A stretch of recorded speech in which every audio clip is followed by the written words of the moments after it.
Hi everyone, welcome to my YouTube channel Arun Reddy Tech for You. In this video, we are going to discuss about recursion function. So friends, if you don't want to miss my video, please subscribe my channel Arun Reddy Tech for You, and don't forget to like my videos. Coming to the recursion function, a function that calls itself is known as recursion function, and this technique is known as recursion. So recursion function, what happens? It will call itself. So function, when it calls itself, what happens? There will be infinity loop. So loop will not end. So to end the loop, infinity loop, we required exit or return statement. So what we will do, we will have a if condition. In the if condition, we will keep either return or exit. So without return or exit, our loop will not end, right? So generally recursion functions used to solve mathematical problems like factorial numbers and generating Fibonacci series, right? So let us see some of the advantages of recursion function. So using recursion function, you can call you can avoid unnecessary calling of functions, so you doesn't need to call a different functions, right? And a recursion function can be substitute for iteration. So you doesn't need to use iteration means loops, so you doesn't need to use loop functions. So instead of loop function, we can use recursion functions. Okay, so it is also used in the data structures like linked list stack queues. So recursion function we use in the stack queues and linked functions also. Okay, so let us see a example. Suppose I want to do a factorial program. So how I will do?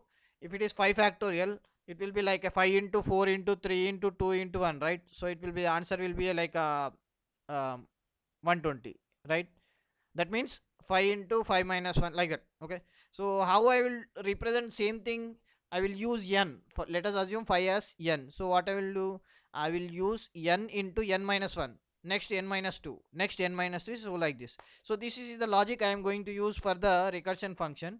So let's start a factorial program.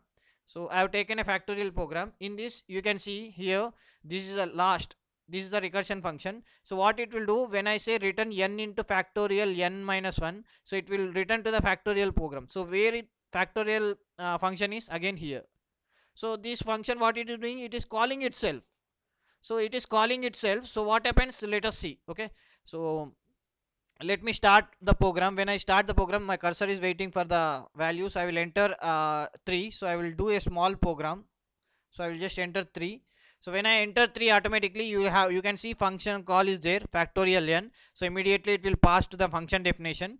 So it went to the function definition in factorial n. So int n. So int n, what n value contains? N value contains again 3, right? So we have entered 3 and n has saved 3, right? So same n value has passed to the function definition. So what a function definition contains? 3. So let's start and see how it will work. So next, see, it will go to the condition. What is the condition? N less than equals to 1.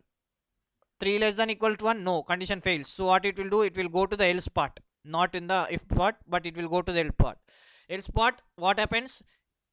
N into factorial n minus 1 means 3 into factorial n minus 1, that is 2. So when factorial is passing, it is passing n minus 1, means 3 into factorial 3 minus 1, that means 2, right?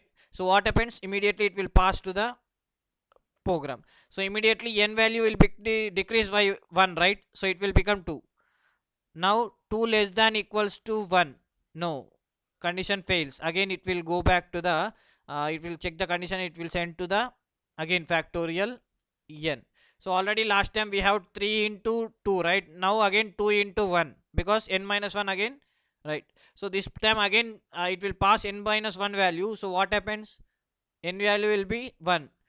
Next it will check the condition, n less than equals to 1. So once our factorial come to the 1, so after that we doesn't need to calculate, right? So we will end at the 1. So what happens? Now it will condition is satisfied, it will return. So immediately it will send the value 3 into 2 into 1. What is the factorial? 6. So 6 value will be saved in the factorial n, right? So what is the output? Factorial of percentile d. Percentile d is n. N is nothing but a 2, and next percentile d is factorial n. So what is the factorial n? It's a 6. 3 into 2 into 1, right? Factorial. So 6. So what it will print? See, I got output factorial of 3 is 6. So this is how our function, recursion function runs. So what is recursion function is doing? A function which will call itself. So it is a substitute for the loop. That's why we are saying it is substitute for the loop, right? So friends, keep practicing. Thank you.